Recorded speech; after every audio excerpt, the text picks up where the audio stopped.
जय हिंद दोस्तों। आप सबका आज की एडिटोरियल डिस्कशन एंड एनालिसिस के वीडियो में बहुत बहुत स्वागत है। मैं उम्मीद करता हूं आप बहुत बहुत बढ़िया हैं। दोस्तों आज है 12 अगस्त और आज हम डिस्कस करेंगे दो इंपॉर्टेंट इश्यूज को। अब ये दोनों इश्यूज जो हैं ना हिंदू में से हैं ना इंडियन एक्सप्रेस में से हैं। दोनों ही न्यूज़पेपर्स में आज को रेलेवेंट इश्यूज मेरे को नहीं लगे थे। उम्मीद करते हैं कि कुछ आने वाले एक दो दिनों में कुछ रेलेवेंट इश्यूज आए हिंदू में, इंडियन एक्सप्रेस में, बिकॉज 3-4 दिन से मैं देख रहा हूँ कुछ ज़्यादा अच्छे आर्टिकल्स वहाँ पे नहीं आ रहे हैं। रेपिटेटिव काफ़ी आर्टिकल्स हिंदू और इंडियन एक्सप्रेस में आ ही जा रहे हैं। बट बहरहाल आज हम आपके साथ दो इंपॉर्टेंट टॉपिक्स जो डिस्कस करेंगे। एक तो हम करेंगे डिस्कस फिनटेक सेक्टर के बारे, तो ये बिजनेस लाइन में आर्टिकल आया है, और एक आर्टिकल हम डिस्कस करेंगे एड टेक इंडस्ट्री के बारे, एडुटेक के बारे, तो ये लाइव मिंट में आया है। देखिए दोनों सेक्टर्स ना डिस्कस करने इंपॉर्टेंट भी बन जाते हैं। केवल चलो ये GS3 इंडियन इकोनॉमी का ये कंपोनेंट बन जाता है वो एक और बात है, लेकिन ये दोनों टॉपिक जो है ना आप ऐसे में भी इस्तेमाल कर सकते हैं। बिकॉज देखिए अब हम 75th ईयर अपना इंडिपेंडेंस का सेलिब्रेट कर रहे हैं, और ये नए सेक्टर्स हैं, फिनटेक सेक्टर है, एडुटेक सेक्टर है ना, बड़े अनकन्वेंशनल सेक्टर्स हैं। तो डेफिनेटली इनमें पोटेंशियल बहुत है। हम वैसे भी डिजिटाइजेशन की बात कर रहे हैं, डिजिटाइजेशन के ऊपर बहुत हमने एम्फेसिस दिया है ना। Everybody is adopting this digital trend, everybody has made this digital shift specially from the last 2 years। तो इस करके दोनों ही सेक्टर्स के बारे में हमको समझना, बात करना जरूरी बन जाता है इन कंटेक्स्ट के। अभी हम 75th इंडिपेंडेंस डे की बात करें, आने वाले समय में, आने वाले 25 साल में दोनों सेक्टर्स में बहुत पोटेंशियल है ग्रोथ दिखाने का और एम्प्लॉयमेंट क्रिएशन करने का। एंड ऑफ कोर्स ग्रोथ और एम्प्लॉयमेंट क्रिएशन की तो बात होती है, लेकिन साथ के साथ एक बहुत इंपॉर्टेंट बात है दोनों ही सेक्टर्स में कि वो लोगों की लाइफ में बहुत वैल्यू क्रिएशन भी कर रहे हैं। And question of the day आपको towards the end of the video देखने को मिलेगा। नाउ दोस्तों we have a telegram group, as I keep on repeating before I start the video कि हमारा एक टेलीग्राम ग्रुप है। The name of the group is, because I am assuming कुछ बच्चे हैं जो नए अभी हमारे साथ जुड़े हैं या वो वीडियो पहली बार देख रहे हैं। So the name of the Telegram group is editorials with mains answer writing. And to get access to this group what you have to do, you have to check the description box and वहां पे आपको ये link दिखेगा। इस link को आप click करेंगे तो आपको हमारे टेलीग्राम चैनल के टुवर्ड्स रीडायरेक्ट किया जाएगा। और अगर आपको रीडायरेक्शन टेलीग्राम चैनल के टुवर्ड्स नहीं मिलता तो ये नंबर आपके सामने है 6280133177। आप अपनी टेलीग्राम की ऐप से इस नंबर पे मैसेज सेंड कर सकते हैं और हमारी जो एडमिन टीम है वो आपको ऐड करेंगे। अब बेस्ट आंसर की बात करें, जो कल इनइक्वालिटी का क्वेश्चन पूछा था, तो बहुत अच्छा आंसर अवनी ने लिखा है। Avni Tiwari, very well done. अब ये जो आंसर जिस तरीके से आपने लिखा है ना, आई एम श्योर ये एक सस्टेनेबल स्ट्रैटेजी है। बिकॉज देखिए आंसर में आपने काफी अच्छे लिंकेजेस डाले हैं, यानी कि इस तरह के आंसर्स अगर हम मेंस में जाके भी लिखते हैं, कल को मौका मिले हमको मेंस लिखने का, तो इस तरह के आंसर्स हम लिख पाएंगे। बहुत सिंपल बातें यहाँ पे लिखी है। हाँ ये है कि बात प्रेजेंट करने का तरीका बड़ा मजेदार मेरे को लगा। तो देखिए जैसे शुरुआत में यहाँ पे इन्होंने एक पाई चार्ट बनाया है जहां पे ये बताते हैं कि टोटल वेल्थ के बारे, देखिए इनइक्वालिटी के बारे बार बार हम पढ़ते रहते हैं। पीछे ऑक्सफैम की रिपोर्ट भी आई थी, वर्ल्ड इनइक्वालिटी रिपोर्ट भी आई थी कि अमीर है वो और अमीर हो रहे हैं, गरीब है वो और गरीब हो रहे हैं। चलो ये तो लेकिन बात होगी ना, अमीर अमीर हो रहा है, गरीब गरीब हो रहा है, लेकिन हमको आंकड़े अगर पता है ना, अगर हमको ये आंकड़े पता है, हमने वो पहले पढ़ा हुआ है और उसको हम प्रेजेंट कर सकते हैं, चाहे वो ग्राफ के नजरिए से हो, चाहे वो पाई चार्ट के नजरिए से हो, तो अच्छा लगता है ना। जो चीज दिखने में अच्छी लगती है एग्जामिनर को भी अच्छी लगेगी, बिकॉज आपने वही बात, अब कुछ लोग होंगे वो बात सिर्फ लिख के छोड़ाएंगे। अब अगर आपके पास टाइम है, बिकॉज अगेन चैलेंज क्या है कि जहां पे हम सस्टेनेबिलिटी ऑफ आंसर राइटिंग की बात करते हैं, चैलेंज ये है कि क्या इस तरह का कंटेंट, इस तरह का बढ़िया कंटेंट हम 7 से 8 मिनट में लिख पाएंगे कि नहीं लिख पाएंगे। तो टाइम अलाउ करता है तो हम जरूर ये पाई चार्ट और ग्राफ चार्ट भी जरूर बनाएं, थोड़ा अच्छा लगता है। और उसके बाद यहाँ पे इनइक्वालिटी की कौन सी टाइप्स हैं, तो यहाँ पे 3 इनइक्वालिटीज की बात करी गई, specially in context of India, economic, social और जेंडर इनइक्वालिटी। फिर यहाँ पे देखिए बड़ा अच्छा उन्होंने एक चार्ट बनाया है, रीजंस फॉर इनइक्वालिटी, यहाँ पे एक फ्लो चार्ट सा बना है। तो रीजंस फॉर इनइक्वालिटी में जॉबलेस ग्रोथ की बात आती है ना, इनएडिक्वेट पब्लिक इंफ्रास्ट्रक्चर आ जाता है। हम बार बार बात करते हैं कि भाई हमारे जीडीपी ग्रोथ तो बहुत हो रहा है लेकिन इतना जॉब क्रिएशन नहीं हो रहा, एम्प्लॉयमेंट क्रिएशन नहीं हो रहा, तो जॉबलेस ग्रोथ की बात आ जाती है। करप्शन है, रीजनल डिस्पैरिटीज है, एक्सेट्रा एक्सेट्रा। और इनइक्वालिटीज के बारे, कैसे वो इनइक्वालिटी के चलते, बढ़ती इनइक्वालिटी के चलते कैसे वो इंडिया की ग्रोथ स्टोरी को इम्पैक्ट कर रहा है, यहाँ पे भी उन्होंने पॉइंट्स बड़े अच्छे मेंशन करे हैं। सबसे अच्छी बात जो मेरे को लगी, वे फॉरवर्ड में ना इन्होंने हर एक पॉइंट के साथ कोई ना कोई स्कीम का मेंशन करा है।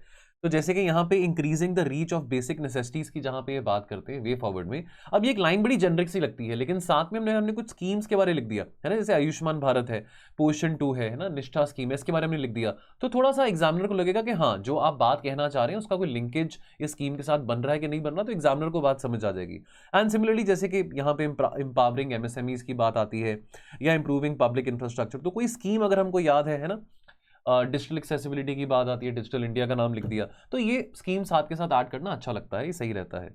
तो वेरी वेल डन अपनी वंस अगेन। नाउ हम आज के अपना टॉपिक शुरू करेंगे। तो पहला जो टॉपिक है वो है regulate fintechs but not with a blockchain. देखिए अब रेगुलेशन के नाम से ना डर लगता है प्राइवेट सेक्टर को, और डरना भी चाहिए। देखिए बहुत हम चलो अभी हम अपनी इंडिपेंडेंस तो एंजॉय कर रहे हैं, 75th इंडिपेंडेंस, लेकिन इकोनॉमिक इंडिपेंडेंस की बात करें तो इकोनॉमिकली हम अभी भी बहुत यंग है। इकोनॉमिकली अभी भी भारत बहुत बहुत ज़्यादा यंग है। तो अभी 1991 के जो रिफॉर्म्स आए थे तो अभी 30-31 साल ही हुए हैं। और 30-31 साल पहले जो इंस्पेक्टर राज का टाइम होता था, ओवर रेगुलेशन करी जाती थी, ज़्यादा कॉम्पिटिशन नहीं था, कंज्यूमर्स के पास ज़्यादा चॉइसेस नहीं थे, वही सरकारी सेक्टर था, वही 9 to 5 जॉब्स थी। आज के टाइम पे बहुत ऑप्शंस हैं, आज के टाइम पे जॉब्स की बहुत सारी ऑप्शंस हैं। आईटी सेक्टर, चलो हमने अर्ली 2000s में आईटी सेक्टर का ग्रोथ देखा, चलो बीपीओज हैं, केपीओज हैं, टेलीकॉम सेक्टर का भी ग्रोथ देखा। अब उसके बाद हम देख रहे हैं कि फिनटेक कंपनीज आज के टाइम पे हैं, एडुटेक कंपनीज हैं, बिग टेक कंपनीज हैं, है ना। तो अब ये बहुत ज़रूरी है, ग्रोथ होना बहुत ज़रूरी है। जैसे हम सब ने डिजिटल ट्रेंड को अडॉप्ट करा है, खास करके पिछले 2-2.5 सालों में, तो बहुत ज़रूरी है कि हम जो टेक्नोलॉजी की एक्सेसिबिलिटी है वो और वाइडन कर सकें, जो डिजिटल डिवाइड एग्जिस्ट करता है रूरल और अर्बन इंडिया में, उसको और नैरो डाउन कर सकें। अब देखिए, अब जहाँ पे फिनटेक की बात आती है तो मेरे हिसाब से नोटबंदी के बाद 2016 के बाद फिनटेक सेक्टर को बहुत ज़्यादा इम्पेटस मिला है। अब कोई बड़ी बात नहीं है, अगर आप धोबी के पास भी जाते हैं अपने कपड़े प्रेस करवाने के लिए, तो आप उसको भी पेटीएम कर सकते हैं। चाय पीने जाते हैं, उसको भी आप चाय वाले को भी पेटीएम कर सकते हैं। तो चाहे आपकी 10 रुपये की चीज़ हो, चाहे आपने 100 रुपये की चीज़ लेनी हो, कुछ भी हो, आप पेटीएम कर सकते हैं। 10 रुपये हो, 1000 रुपये हो, वट एवर इट इज़। अब यहाँ पे फिनटेक सेक्टर की ग्रोथ के कारण हम देख रहे हैं कहीं ना कहीं डिजिटल डिवाइड कम भी हो रहा है, कि हर किसी के पास पेटीएम की ऐप है, हर किसी के पास गूगल पे की ऐप है ना। डिफरेंट टाइप की पेमेंट गेटवेज आज के टाइम पे आ गए हैं, है ना। लोग कैश के ऊपर कम डिपेंडेंट हो रहे हैं, कैशलेस इकोनॉमी की बातें हो रही हैं अब। लेकिन यहाँ पे जहाँ पे हम कहते हैं कि ये सब चीज़ें अच्छी बात है, ये सब चीज़ें मतलब डेफिनेटली बूस्ट लेके आ रहे हैं हमारी इकोनॉमी, लेकिन वहाँ पे साथ के साथ डिजिटल फ्रॉड्स में भी हम राइज देख रहे हैं। ठीक है, बिकॉज देखिए अभी भी डिजिटल लिटरेसी की बात करें, बहुत सारे लोग हमारे यहाँ पे डिजिटली लिटरेट नहीं है। अब इसके चलते टेक्नोलॉजीज कोई भी फूल प्रूफ नहीं होती हैं, तो डेफिनेटली कुछ ना कुछ फ्रॉड्स भी हो रहे हैं। ठीक है, कुछ ना कुछ यहाँ पे लोगों को भी डिससेटिस्फैक्शन हो रहा है। अब इसके चलते जो रेगुलेटर है, अगर आरबीआई की बात करें तो definitely RBI is taking a very closer look at the operation of the फिनटेक्स। अब फॉर एग्जांपल, अगर आप पहले कभी अपना डेबिट कार्ड स्वाइप कराते थे, तो जो दुकानदार है उसके पास वो पीओएस मशीन होती है, पॉइंट ऑफ सेल मशीन होती है। तो अब चलो आपने तो चलो 100 रुपये की चीज़ खरीदी या 200 की खरीदी, आपने डेबिट कार्ड स्वाइप करा लिया, लेकिन दुकानदार को 25 पैसे 50 पैसे ज़्यादा पड़ते थे उस ट्रांजैक्शन के ऊपर। ठीक है, अब जीरो मर्चेंट डिस्काउंट, ये जो गाइडलाइंस है ना, जो एमटीआर गाइडलाइंस हैं, जब से ये जनवरी 1 2020 से शुरू करी गई है, तो उससे क्या हो रहा है कि बढ़ावा मिल रहा है कि कैसे डेबिट कार्ड ट्रांजैक्शन को भी बढ़ावा मिल सके। ठीक है, अब जब से पेटीएम आया है, जब से गूगल पे आया है, तब से तो शायद लोग डेबिट कार्ड भी, देखिए बहुत कम होता है कि लोग डेबिट कार्ड या क्रेडिट कार्ड आज के टाइम पे यूज़ करें। वो क्यूआर कोड वाला जो होता है वो हर जगह आजकल अवेलेबल ही होता है, चाहे आपने कहीं भी जाना हो, है ना। कोई रेस्टोरेंट में जाना है, कोई बड़े से बड़ा रेस्टोरेंट है, कोई छोटे से छोटा रेस्टोरेंट है, तो आज के टाइम पे लोग डेबिट कार्ड्स को भी कम इस्तेमाल करते हैं। अब डेबिट कार्ड की ट्रांजैक्शन को बढ़ावा देने के लिए चलो आरबीआई ने गाइडलाइंस निकाली। कहीं ना कहीं बैंक्स को लग रहा था कि भी हमको भी नुकसान हो रहा है, कि चलो अगर एक ट्रांजैक्शन पे 25 पैसे 30 पैसे हमको बचते थे, तो अब वो भी हमको नहीं बच रहे हैं। ठीक है, तो कहीं ना कहीं कंपटीशन आ जाता है बैंक्स के बीच में और फिनटेक सेक्टर के बीच में। अब बैंक्स अपनी जगह पे है, फिनटेक सेक्टर अपनी जगह पे है, कोलैबोरेशन दोनों ही सेक्टर्स की बहुत इंपॉर्टेंट है अगर हमने ओवरऑल ग्रोथ देखनी इकोनॉमी में ना। अब बात आती है कि ऐसी जो regulations RBI from time to time RBI regulations लेके आ सकता है, कोई ऐसी बात नहीं, कोई आरबीआई को मना नहीं कर रहा, लेकिन ऐसे क्या सिचुएशंस अराइज करी जिसके चलते आरबीआई रेगुलेशंस लेके आ रहा है। ठीक है, अब देखिए ये बहुत लंबे अरसे से फिनटेक सेक्टर जो है that was away from the radar of the regulator, और ऐसा पाया जा रहा था कि काफी अनएथिकल प्रैक्टिसेस को फॉलो किया जा रहा था, खास करके लेंडिंग में। अब फॉर एग्जांपल, जैसे पेटीएम ऐप है, तो पेटीएम में वो जो पेटीएम पोस्टपेड वाला जो फीचर है, या अगर हम बात करें बाय नाउ पे लेटर, जैसे अब बहुत सारी ई कॉमर्स कंपनीज हैं, अगर हम अमेजोन की भी बात करें तो वो प्रमोट करते हैं कि भाई आप अभी खरीद लो चीज़ को, कोई नहीं बाद में पैसे दे देना, है ना। पैंडेमिक के चलते, कोविड के चलते ये सब चीज़ें बहुत बढ़ रही हैं कि चलो लोगों के पास पैसे नहीं है, लोगों ने भी चीज़ें खरीदनी है, कंज्यूम करनी है, कोई बात नहीं बाद में पैसे दे देंगे। कन्वेंशनली देखिए, कन्वेंशनली और ट्रेडिशनली जो हमारी इंडियन सोसाइटी है वो बहुत कम बिलीव करती है क्रेडिट पे रहने के लिए। देखिए मतलब बाहर वेस्टर्न कल्चर है कि चलो क्रेडिट कल्चर है, क्रेडिट कल्चर प्रमोट अब चलो यहाँ पे भी हम देख रहे हैं क्रेडिट कल्चर प्रमोट करना, लेकिन कन्वेंशनली हमको लगता है कि भी अगर हमारे ऊपर कोई कर्जा है, अगर हमारे ऊपर 100 रुपये का भी कर्जा है, तो भी बहुत बड़ी बात है, हमको वो वापस करने हैं पैसे, है ना। तो ये हमारा एक माइंडसेट है ना, ट्रेडिशनल इंडियन माइंडसेट एक आ जाता है। अब ये तो ट्रेडिशनल वैल्यूज की बात है, लेकिन फिनटेक सेक्टर के चलते या बिग टेक सेक्टर की बात करें, अमेजोन की बात करें, तो वो तो प्रमोट कर रहे हैं इस तरह का कल्चर, क्रेडिट कल्चर या बाय नाउ पे लेटर वाला कल्चर। अब इसके चलते फिनटेक सेक्टर का तो ग्रोथ हो रहा है, लेकिन कुछ ना कुछ यहाँ पे अनएथिकल बातें आ जाती हैं, जिसके चलते आरबीआई को रेगुलेट करना बहुत जरूरी है। ठीक है। अब रेजर पे रिपोर्ट ये बताती है जो कोविड एरा है ऑफ राइजिंग फिनटेक, तो पिछले 2 साल में हमने बहुत यूनिकॉर्न कंपनीज देखी हैं, बहुत सारी सी फिनटेक कंपनीज हैं जो यूनिकॉर्न कंपनीज, यानी कि जिनकी जो वैल्यूएशन है दैट इज अबव $1 बिलियन। ठीक है। अब ये रिपोर्ट बताती है कि Indian bye now pay letter industry जो है this has grown by more than 570% in the year 2020 alone and around about 640% in 2021 alone. And इसका मार्केट साइज कितना है BNPL इंडस्ट्री का is $3.7 billion. That is quite a lot of credit. There is no such thing called as free lunch being distributed to people. Isn't that quite a lot of credit? तो ये एक चिंता का विषय बन जाता है. अब हार्वर्ड के प्रोफेसर जो है मार्शल लुक्स, वो बोलते हैं कि जो BNPL है ना, ये बबल है, ये बूम नहीं है. ठीक है। जब जैसे बबल आता है, देखिए अब ऑब्वियसली ये चीज़ें इन्फ्लेट हो जाती हैं. अब अगर हम रिसेशन की भी बात करें, ग्लोबल फाइनेंशियल क्राइसिस की, अगर हम सब प्राइम बोरोइंग क्राइसिस की बात करें, तो उस वक्त भी ये बबल माना जाता था कि बबल कभी ना कभी तो बर्स्ट करेगा, है ना. Now similarly the tough stance of the RBI regarding crypto currency, तो बहुत सारी फिनटेक कंपनीज हैं जो कि क्रिप्टो करेंसी ट्रांजैक्शन को भी प्रमोट करती हैं, और बहुत सारे यंगस्टर्स हैं, आई एम श्योर आप में से काफ़ी होंगे जो क्रिप्टो करेंसीज में भी डील करते होंगे, क्रिप्टोज में इन्वेस्ट करते होंगे, तो वो क्रिप्टो करेंसी ट्रांजैक्शंस को भी बढ़ावा दे रहे हैं. लेकिन RBI भी from time to time criticise कर रहा है कि भाई इस तरह के जो फिनटेक कंपनीज हैं जो कि क्रिप्टो करेंसीज को प्रमोट कर रही हैं कि भाई वो हम काम नहीं होने देंगे, क्रिप्टो करेंसीज लीगल नहीं है. ठीक है। तो फिनटेक्स है, जैसे वो पीयर टू पीयर अगर हम लेंडिंग की बात करें, है ना, इस तरह के अब और बड़े ऐसे प्लेटफॉर्म्स आज के टाइम पे आ चुके हैं जहां पे अगर आपने पैसे उठाने हैं क्रेडिट पे, तो आप डिफरेंट प्लेटफॉर्म से पैसे उठा सकते हैं.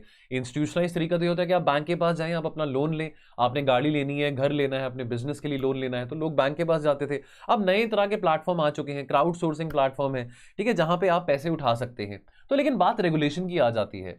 अब इंपॉर्टेंस की बात करें तो बहुत इंपॉर्टेंट है, बहुत एसेंशियल पार्ट है हमारे फाइनेंशियल इकोसिस्टम का. ठीक है। अगर हम स्टार्टअप्स की बात करें, टेक्नोलॉजी बिजनेस हो, ठीक है, तो बहुत सारे ऐसे एग्जिस्टिंग फाइनेंशियल इंस्टीट्यूशंस हैं जो कि डील कर रहे हैं पेमेंट्स में, लेंडिंग में, पीयर टू पीयर लेंडिंग है, क्राउड सोर्सिंग प्लेटफॉर्म्स है, इंश्योरेंस टेक्नोलॉजी है, वेल्थ टेक्नोलॉजी है, पर्सनल फाइनेंस मैनेजमेंट आ जाता है, म्यूचुअल फंड्स की बात आ जाती है, और ऐसे बहुत सारे सेगमेंट्स हैं ना. फिनटेक्स वैसे तो देखिए बहुत लंबे अरसे से हैं, लेकिन इसकी जो इंपॉर्टेंस है, इसकी इंपॉर्टेंस ज्यादातर कब आती है, पोस्ट डीमोनेटाइजेशन. ठीक उसी तरह से जैसे सैनिटाइजर की भी इंपॉर्टेंस कोरोना वायरस के बाद आती, नहीं तो सैनिटाइजर को कोई पूछता नहीं था पहले, है ना, मार्केट में पड़ा रहता था. अब ये पैंडेमिक के चलते इसकी जो सिग्निफिकेंस है, इसकी जो इंपॉर्टेंस है फिनटेक सेक्टर की, वो और बढ़ गई है. और अगर हम भारत की बात करें, इंडिया एक ग्लोबल फिनटेक सुपर पावर है, और यहाँ पे हाईएस्ट फिनटेक अडॉप्टेशन रेट है दुनिया भर का. अब अगर कुछ आंकड़ों की बात करें तो हम अपने आप को fastest growing fintech market place कह सकते हैं. यहाँ पे 6000 से ज़्यादा 6500 से ज़्यादा यहाँ पे फिनटेक स्टार्टअप्स हैं, और इसमें से 24 तो यूनिकॉर्न्स हैं जिनका जो वैल्यूएशन है वो $1 बिलियन से भी ज़्यादा है. ठीक है। Most notably fintech accounts for 1 out of every 5 startup unicorns in the country. ठीक है। तो पोटेंशियल देखिए बहुत ज़्यादा है. और अगर हम भारत सरकार के आंकड़ों की माने तो जो हमारा भारत का जो फिनटेक इकोसिस्टम है, ये एक्सपेक्ट किया जा सकता है कि $150 बिलियन रीच कर सकता है बाय 2025. अभी प्रेजेंट लेवल अगर हम $50 बिलियन की बात करें तो यानी कि 2 सालों में, 2 या 2.5 सालों में 3 गुना ज़्यादा, तो बहुत पोटेंशियल है. तो डेफिनेटली देखिए अब बात आती है ना कि with greater power comes greater responsibility, है ना. तो जहां पे आपको इतनी अगर वैल्यूएशन मिल रही है, इतना अगर आप प्रॉफिट कर रहे हैं, तो रेगुलेशन होना फिर जरूरी भी है, लाजमी भी है. अब ये भी नहीं कह सकते कि ओवर रेगुलेशन हो, लेकिन regulation of some kind is justified by the RBI also. अब फिनटेक कंपनीज की बात करें तो फॉर एग्जांपल, वैसे जनरली बताइए आर्टिकल में चीज मेंशन नहीं थी, पेटीएम है, भारत पे है, आपका बिल डेस्क है, पेमेंट गेटवेज की बात करते हैं ना, रेजर पे है, बिल डेस्क है, क्रेड हो गया, जीरोधा हो गया, है ना. तो बहुत, अब कॉइन स्विच कुबेर एक ऐप है, कॉइन DCX एक ऐप है, तो ऐसी बहुत सारी ऐप्स हैं जो कि आप फ्रॉम टाइम टू टाइम आप देखते होंगे न्यूज़पेपर्स में भी. सवाल क्या खड़ा उठता है, सवाल ये खड़ा उठता है कि the most important question is कि क्या फिनटेक रेगुलेशन बुरी बात है. देखिए रेगुलेशन, ओवर रेगुलेशन तो अच्छी बात नहीं है. हम सर्टनली ये नहीं चाहेंगे कि देखिए सरकार को ना, या सरकारी एजेंसीज को, चाहे कोई भी एजेंसी हो सरकार की, उनको रेगुलेट करने में बहुत मजा आता है, मॉनिटर बनने में बहुत मजा आता है. Now we don't want that we should go that dark ages of before 1991. I would like to call जो period before 1991 था as the dark ages for Indian economy. ठीक है, we wouldn't want to go back in that era. Over regulation is not good, but certainly कितनी regulation optimal रहेगी financial stability के लिए, ये बात का अंदाजा लगाना बहुत जरूरी है. नेवरदलेस फिनटेक रेगुलेशन हो वो ठीक है, लेकिन ओवर रेगुलेशन नहीं होना चाहिए, रेगुलेटरी कोलेस्ट्रॉल वाली बात नहीं आनी चाहिए. ठीक है, बिकॉज अगर रेगुलेशन बहुत ज्यादा हो जाएगी, अगर कंप्लायंस बहुत ज्यादा हो जाएगा, तो वो फाइनेंशियल इकोसिस्टम के लिए सही नहीं है. उसके लिए फाइनेंशियल इकोसिस्टम में बहुत सारे रिस्क आ जाएंगे फिर, क्योंकि देखिए हम इनोवेशन को प्रमोट कर रहे हैं, हम जॉब क्रिएशन को प्रमोट कर रहे हैं, है ना, हम स्किल्स को प्रमोट कर रहे हैं. हम एजुकेशन को प्रमोट करें, फाइनेंशियल एजुकेशन को प्रमोट करें, तो बहुत जरूरी है कि हम उतनी रेगुलेशन रखें जो कि बैलेंस आउट कर सके और साथ के साथ फाइनेंशियल स्टेबिलिटी भी बनी रहे। अब ग्लोबल एक्सपीरियंस की बात करें तो दुनिया भर में जो फिनटेक कंपनीज हैं वो 3 तरह की रेगुलेशंस वहां पे इंपॉर्टेंट होती हैं। एक तो होती है एक्टिविटी बेस्ड रेगुलेशन।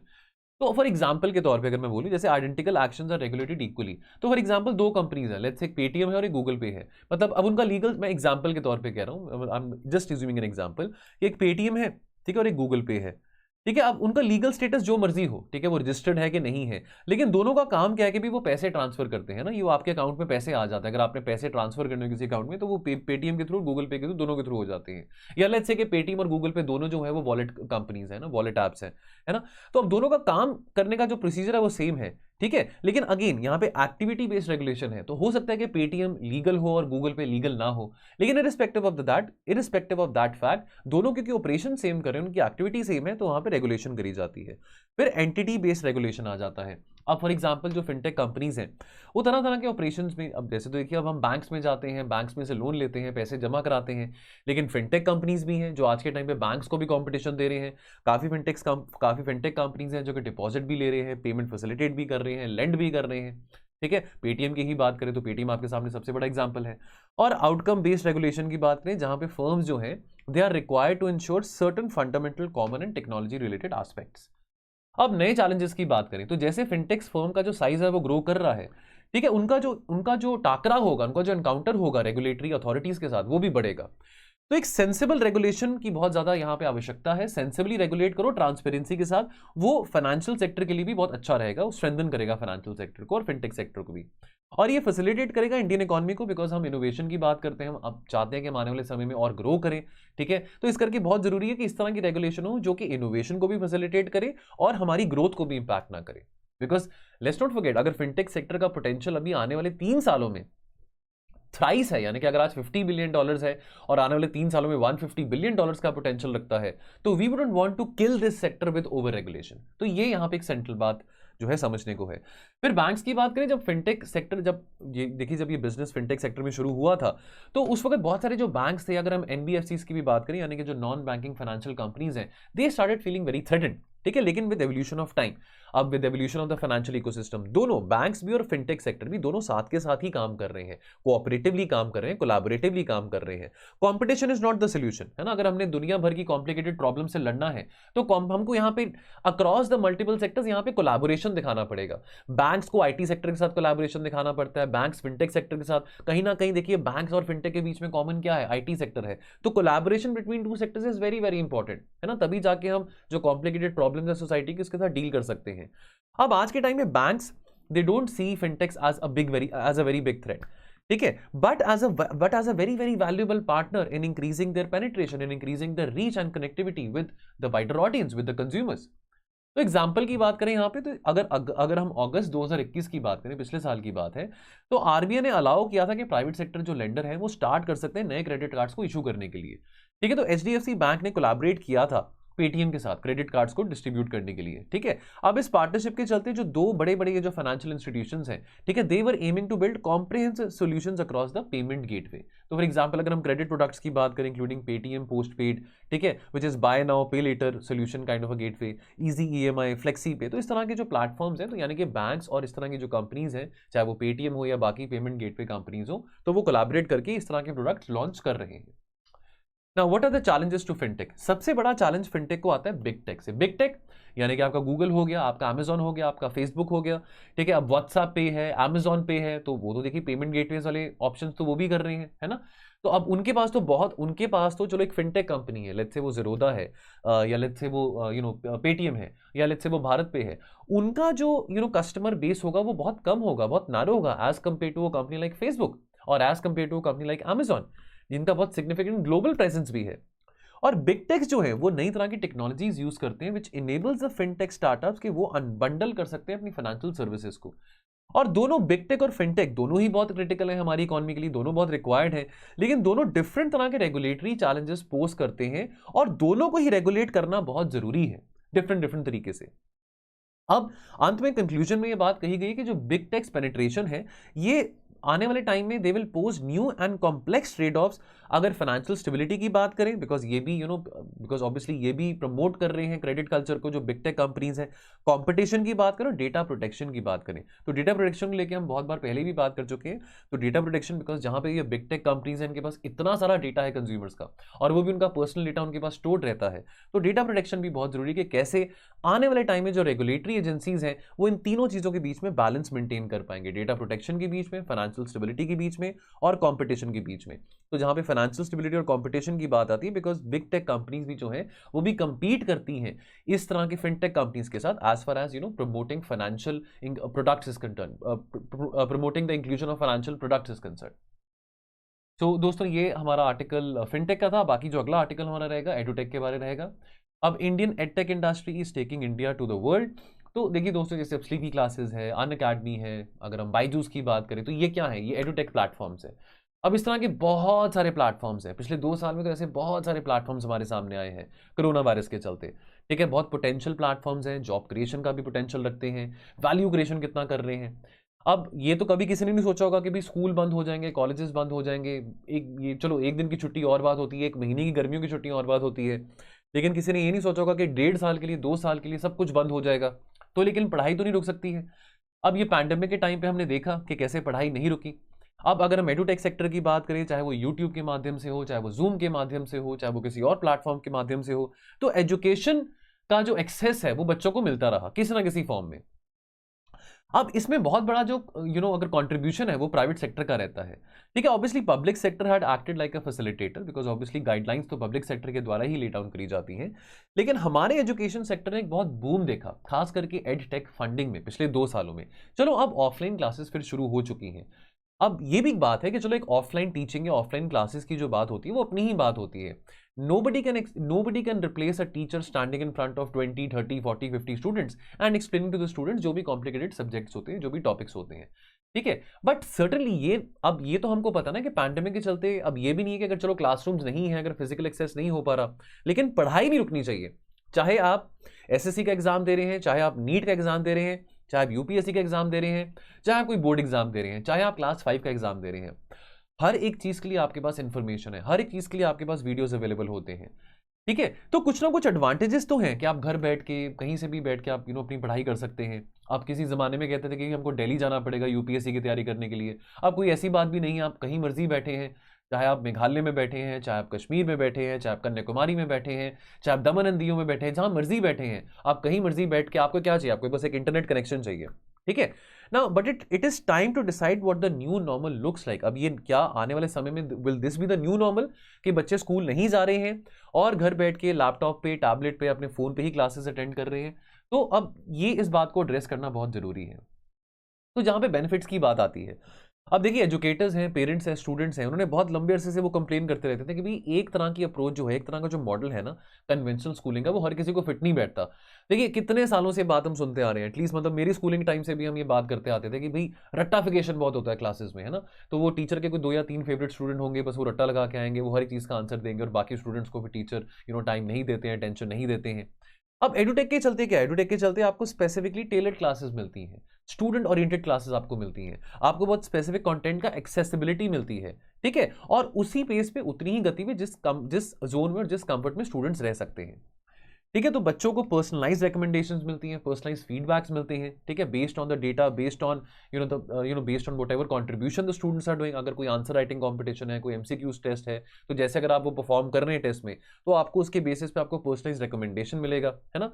जो बच्चे बहुत अच्छा करते हैं पढ़ाई में, देखो जो बच्चे अच्छा कर रहे हैं, चाहे वो एडुटेक के माध्यम से कर रहे हो, चाहे वो क्लासरूम टीचिंग के माध्यम से कर रहे हो, तो वो तो अच्छा करते रहेंगे। ठीक है, सो उनको इतना इम्पैक्ट नहीं पड़ेगा कि एडुटेक आया है कि नहीं आया है। और जो बच्चे जिनको एक्स्ट्रा सपोर्ट की जरूरत थी, जिनको एक्स्ट्रा लाइक गाइडेंस की जरूरत थी टीचर्स के थ्रू, तो वो अब ऑब्वियसली अगर फिजिकल कनेक्ट नहीं हो पा रहा, तो वो जूम के जरिए टीचर्स के साथ जुड़ सकते हैं, है ना। पर्सनल मेंटरशिप वो ले सकते हैं। ठीक है, टाइम टू टाइम उनके साथ टच में रह सकते हैं, बात कर सकते हैं। तो ये सब चीज़ें एडुटेक ने और पॉसिबल कर दी हैं। अब एडुटेक प्रोवाइड करता है access to education on demand, तो tailor made courses for you. अब स्टूडेंट्स जो हैं who were not compatible with the, जो बच्चे जो ट्रेडिशनल स्कूलिंग सिस्टम के साथ कंपैटिबल नहीं थे, ठीक है, या रिजिड टाइम टेबल्स के साथ कंपैटिबल नहीं थे, उनको एक्सेसिबिलिटी नहीं मिल पाती थी टू क्वालिटी एजुकेशन। अब देखिए बहुत सारे ऐसे बच्चे हैं खास करके लो इनकम हाउस होल्ड में, अब उनको अपनी फैमिली को सपोर्ट करना है, मे बी वो कहीं पार्ट टाइम काम कर रहे हैं, अब 8 से 2 के बीच में वो स्कूल नहीं जा सकते हैं। अब ज़्यादातर जो स्कूल होते हैं 8 से 2 या 9 से 2 के बीच में होते हैं। अब अगर उस समय वो काम कर रहे हैं या अपनी फैमिली को सपोर्ट करने के लिए उन्होंने कोई जॉब पकड़ी हुई है, तो वो डेफिनेटली अब एडुटेक के जरिए वो अब कोई कोर्सेज वैसे खरीद सकते हैं या यूट्यूब पे कुछ चीज़ें पढ़ सकते हैं, यूट्यूब पे वीडियोस देख सकते हैं, चाहे वो काम पे हो चाहे वो जहाँ मर्जी हो, ठीक है। अब देखिए कितनी बार आज के टाइम पे हम सुनते हैं कि जोमेटो वाला जो लड़का है, स्विगी वाला जो लड़का है, वो भी एसएससी की तैयारी कर रहा होता है, बैंकिंग की तैयारी कर रहा होता है, तो उसके पास तो टाइम नहीं होता कि वो कोचिंग में जा सके, लेकिन यूट्यूब का वीडियो कोई भी देख सकता है। और बहुत सारे एजुकेटर्स हैं यूट्यूब पे, बैंकिंग हो, एसएससी हो, यूपीएससी हो, बहुत सारे हैं, ठीक है। तो अब प्रॉब्लम एक्सेसिबिलिटी की नहीं रही है, अब लोग घर बैठ के क्वालिटी एजुकेशन ले सकते हैं, क्वालिटी लेक्चर्स को देख सकते हैं। तो ये जो गैप है, ये जो प्रेजेंस टीचर और स्टूडेंट के बीच में, ये बहुत कम हो चुका है एडुटेक के कारण। और इसमें कोई ज्योग्राफिकल कंस्ट्रेंट्स भी नहीं है। तो आप चाहे मेघालय में बैठे हैं, चाहे आप जम्मू में बैठे हैं, चाहे आप, जैसे आपको मैंने बोला, चाहे आप कन्याकुमारी में, कहीं मर्जी बैठे हैं, आपको क्या चाहिए, बस आपको एक इंटरनेट कनेक्शन चाहिए, ठीक है, एक अच्छा इंटरनेट कनेक्शन चाहिए, और जिसके जरिए आप जो यूट्यूब है उसको स्ट्रीम कर सकते हैं, वीडियोस देख सकते हैं, दैट इज इट। तो यहाँ पे कोई आपको ज्योग्राफिकल कंस्ट्रेंट भी नहीं आता। अब देखिए, अब ये कहना कि ट्रेडिशनल लर्निंग बिल्कुल यूजलेस है, ये बात कहनी तो सही नहीं होगी। ये कहना कि एडुटेक सेक्टर जो है कि वो बिल्कुल फ्लॉलेस है, वो बात भी सही नहीं होगी। एडुटेक सेक्टर में भी अपनी खामियां हैं, ठीक है। अब देखिए इनएडुकेट इंफ्रास्ट्रक्चर है, तो जहाँ पे हम अभी बात कर रहे थे कि भाई आप कहीं मर्जी बैठे हैं, जोग्राफिकल बैरियर्स नहीं, आपको इंटरनेट कनेक्शन चाहिए, लेकिन हर किसी के पास इंटरनेट कनेक्शन भी नहीं है। Not everybody can afford not everybody can afford a smartphone. चलो इंटरनेट कनेक्शन तो बात की बात आ जाती है। तो लेकिन ये कहना कि भी ट्रेडिशनल लर्निंग आउटडेटेड है, नहीं, वो बात नहीं है, आउटडेटेड नहीं हुई है। बट सर्टनली जिस तरह का जो तरीका है एडुटेक प्लेटफॉर्म्स पे पढ़ाने का, वो काफ़ी एंगेजिंग है, काफ़ी इंटरेस्टिंग है। जहाँ पे अब देखिए कोई बात लिखी है, आप कोई बात लिखी बच्चा किताब में पढ़ रहा है, फॉर एग्जाम्पल अगर ये आर्टिकल लिखा हुआ है, अगर आपने न्यूज़पेपर में पढ़ा है, तो शायद आप पढ़ेंगे, चलो आपको नहीं समझ आएगा। अगर वही आर्टिकल, चाहे यहाँ पे वो चीज़ें लिखी हुई हैं, अगर वो आर्टिकल हम इस जरिए, जैसे जिस तरीके से अभी हम बात कर रहे हैं, जिस तरीके से हम वार्तालाप कर रहे हैं, अगर टीचर समझाएगा कि उसमें क्या बात लिखी है, क्या नहीं लिखी है, अगर एंगेजिंग तरीके से उसको पढ़ाया जाएगा, तो बच्चे को भी अच्छा समझ आएगा। अब बहुत तरह, जैसे बहुत बहुत सारा कंटेंट होता है, जब हम, जैसे हमारे कोर्सेज में भी ऐसे काफ़ी कंटेंट होता है जो एनिमेटेड तरीके से हम समझाते हैं, ठीक है, मल्टीमीडिया ग्राफिक्स आ जाते हैं। तो यूज ऑफ आईटी बहुत ज्यादा देखने को मिलता है एडुटेक सेक्टर में, ठीक है। अब ये बहुत मजेदार जो तरीका है, जो एंगेजिंग तरीका है, वो बच्चों को भी अच्छा लगता है। अब ये सब तरीका ट्रेडिशनल टेक्स्ट बुक्स में तो नहीं है। अब आप किताब पढ़ रहे हैं ना, अब वही किताब, लेट्स से अगर आप कोई किताब हिस्ट्री की पढ़ रहे हैं, कोई किताब आप ज्योग्राफी की पढ़ रहे हैं, तो वो किताब एनसीईआरटी की आप पढ़ेंगे, आपको शायद समझ आए ना आए, लेकिन वही अगर आपने लेक्चर यूट्यूब में देख लिया विद एनिमेशन, विद इमेजेस, तो वो आपको ज्यादा समझ आएगा। तो यहाँ पे एक एडवांटेज एडुटेक सेक्टर का आ जाता है। अब अगर हम अपने एडटेक बूम की बात करें, देखिए अभी पिछले आर्टिकल में हमने फिनटेक बूम की बात करी थी, यहाँ पे हम एडटेक बूम की बात कर रहे हैं। तो याद रखिए कि आने वाले 25 सालों में जब 100th इंडिपेंडेंस डे के टुवर्ड्स हम मूव करेंगे, तो ये दोनों सेक्टर्स बहुत क्रिटिकल रहेंगे हमारी इकोनॉमी के लिए, है ना। Now there are over around about 4500 edutech startups in India and they are assisting over 30 crore school students. On of these 40 million are students pursuing higher education, ठीक है। अब इसके चलते आईटी टूल्स जो हैं, ताकि कैसे एजुकेशन को, कैसे कंटेंट को और एंगेजिंग बनाया जा सकता है, इंक्लूसिव बनाया जा सकता है, तो आईटी का भी यहाँ पे इस्तेमाल करने को हम देखते हैं। आईटी का भी यहाँ पे बहुत क्रिटिकल रोल रहता है। अब अगर हम अपने एडुटेक सेक्टर बूम की बात करें, देखिए बहुत सारे यंगस्टर्स हैं, ठीक है, अब बहुत सारे ऐसे यंगस्टर्स हैं, एंटरप्रेन्योर्स हैं, जो कि आज के टाइम पे एडुटेक कंपनीज खोल रहे हैं, बना रहे हैं, है ना। अब देखिए, अब यहाँ पे ऑब्वियसली शुरू में तो कुछ ज़्यादा इन्वेस्टमेंट नहीं होता, लेकिन ऑब्वियसली बाद में जैसे आप अपनी टीम एक्सपैंड करते हो तो इन्वेस्टमेंट और बढ़ जाता है। अब हर कोई चाहता है कि वहाँ पे एक मल्टी कल्चरल अप्रोच हो, ठीक है। अब देखिए, अब फॉर एग्जाम्पल अगर कोर्सेज हैं, अब कोर्सेज हिंदी में भी हो, कोर्सेज इंग्लिश में भी हो, ठीक है, कोर्सेज मलयालम में भी हो, कोर्सेज कन्नड़ में भी हो, कोर्सेज गुजराती में भी हो, डिफरेंट डिफरेंट भाषाओं में हो। और अब डाइवर्सिटी की बात आती है, लिंग्विस्टिक ने, अगर हम मल्टी लिंग्विस्टिक कल्चर की बात करें, तो ये बात तो हमारी जो न्यू एजुकेशन पॉलिसी है 2020, वो भी इस बात को प्रमोट कर रही है, ठीक है। अब स्किल्ड एजुकेटर्स देश भर से आ रहे हैं, प्लेटफॉर्म्स पे जुड़ रहे हैं, चाहे वो स्लीपी क्लासेस है, चाहे वो अनअकैडमी है, चाहे वो बायजूस है, बहुत तरह के ऐसे प्लेटफॉर्म्स हैं। डिफरेंट डिफरेंट टाइप के एजुकेटर्स वहां पे आते हैं, अपनी नॉलेज शेयर करते हैं, ठीक है। अब यहाँ पे ये नहीं कि सिर्फ यहाँ पे डोमेस्टिक ऑडियंस जुड़ रही है, यूट्यूब तो कोई भी देख सकता है, तो बाहर जो लोग बैठे हैं, जो लर्नर्स अब्रॉड बैठे हैं, वो भी इंडियन एडुटेक कंपनीज को फॉलो कर रहे हैं, इंडियन एडुटेक फर्म्स को परस्यू कर रहे हैं, फॉलो कर रहे हैं, उनका कंटेंट कंज्यूम कर रहे हैं, ठीक है। इनफैक्ट बहुत ऐसी इंडियन एडुटेक कंपनीज हैं जो कि slowly their upping their global presence. For example Byju की बात करें, तो Byju has acquired a US based kids learning platform Epic, so that was a $500 million deal. तो बहुत सारी companies, Indian companies foreign firms को भी अक्वायर कर रहे हैं, ठीक है, मर्जर एक्विजिशन हो रहा है। नाउ अब यहां पे बात आती है सरकार की तरफ से क्या सहायता मिल रही है। सरकार की तरफ से भी पूरी सहायता मिल रही है। स्टेट गवर्नमेंट्स की बात करें तो फॉर एग्जांपल ओडिशा की बात करें, ओडिशा सरकार की, तो government school transformation programme under the 5T initiative, जहां पे transparency, team work, technology, timeliness, leading transformation. तो ओडिशा गवर्नमेंट भी बहुत प्रमोट कर रही है एडुटेक्स को, ठीक है, कि कैसे सरकारी स्कूलों में भी जो एडुटेक सेक्टर है वो कंट्रीब्यूट कर सकता है, कोलैबोरेट कर सकते हैं सरकारी स्कूलों के साथ भी। उसके अलावा अगर हम बात करें झारखंड की, झारखंड का डिजीसैट प्रोग्राम है, हिमाचल प्रदेश का हर घर पाठशाला प्रोग्राम है जो कि डिजिटल एजुकेशन प्रोवाइड कर रहा है बच्चों को विद स्पेशल नीड्स। उसी तरह से मध्य प्रदेश का डिजी लैब प्रोग्राम है जहां पे कंटेंट डिलीवर करा जाता है व्हाट्सएप ग्रुप्स के जरिए, ठीक है। तो चाहे बच्चे प्राइमरी स्कूल में है, सेकेंडरी स्कूल में, उनको ये कंटेंट व्हाट्सएप ग्रुप्स के जरिए डिलीवर किया जाता है। वीडियो लेक्चर्स भी डिलीवर करे जाते हैं, कंटेंट पीडीएफ वगैरह भी डिलीवर किए जाते हैं। तो मतलब इस तरह के इनिशिएटिव्स राज्य सरकारें भी ले रही हैं एडुटेक सेक्टर को थोड़ा ग्रो करने के लिए। और ऑब्वियसली ये जो राज्य सरकार इस तरह के इनिशिएटिव्स ले रही हैं, that is obviously in collaboration with the edtech companies which is happening. Now conclusion, तो जैसे देखिए दोस्तों, हम अपने 75th ईयर ऑफ इंडिपेंडेंस को अभी हम सेलिब्रेट कर रहे हैं, ठीक है। अब आने वाले टाइम में हम 100th इंडिपेंडेंस डे देखेंगे आने वाले 25 सालों में, ठीक है। तो एडुटेक सेक्टर जो है, this is a shining example of a sector which is taking India's pedagogy to the world, ठीक है। नाउ देखिए, earlier it made news when someone of an Indian, बहुत बड़ी बात होती है अगर कोई इंडियन ओरिजिन कोई आदमी है, कोई औरत है, अगर उन्होंने कोई बहुत सिग्निफिकेंट लीडर बने हैं फॉर्च्यून 500 कंपनी के। लेकिन आज के टाइम पे अगर हम इंडियन एडुटेक कंपनीज की बात करें, बाइजू की बात करें, बाइजू है, अनअकैडमी, वो डेकाकॉन कंपनीज हैं, ठीक है। 10 बिलियन डॉलर से भी ज्यादा उनकी वैल्यूएशन है।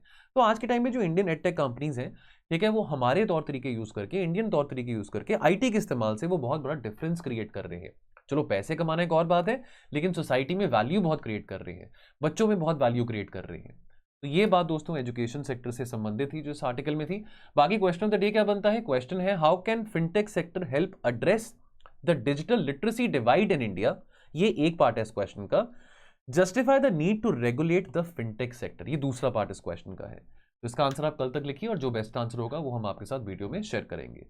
बाकी दोस्तों जाने से पहले just an important information which I want to give, just in case दोस्तों, आप देखिए करंट अफेयर्स की तैयारी करना ना यूपीएससी की प्रिपरेशन में एक बहुत चैलेंज लगता है, क्योंकि चलो हमको लगता है कि करंट अफेयर्स हम कहाँ से पढ़े। आमतौर पे बच्चे बहुत सारे डिफरेंट मल्टीपल सोर्सेज के लिए भागते हैं, कोई मैगजीन भी फॉलो करते हैं, ठीक है। अब ऑब्वियसली अब 4 या 5 तरह के न्यूज़पेपर्स तो आपको मैं नहीं बोलूँगा कि आप पढ़िए, वो काम चलो हम कर लेते हैं, चाहे हमको अपने क्रैश कोर्सेज डिज़ाइन करने हैं, चाहे हमको अपने करंट अफेयर्स के कोर्सेज डिज़ाइन करने हैं फॉर यूपीएससी, चाहे अगर हमको एडिटोरियल एनालिसिस करना है, ठीक है। तो अब जरूरी नहीं कि हिंदू या इंडियन एक्सप्रेस में, जरूरी नहीं कि हमने हिंदू या इंडियन एक्सप्रेस में से एनालिसिस करना है, या कि हमको करंट अफेयर्स की जो न्यूज़ है सिर्फ 1 या 2 न्यूज़पेपर से मिलती है, और भी न्यूज़पेपर से मिल सकती है।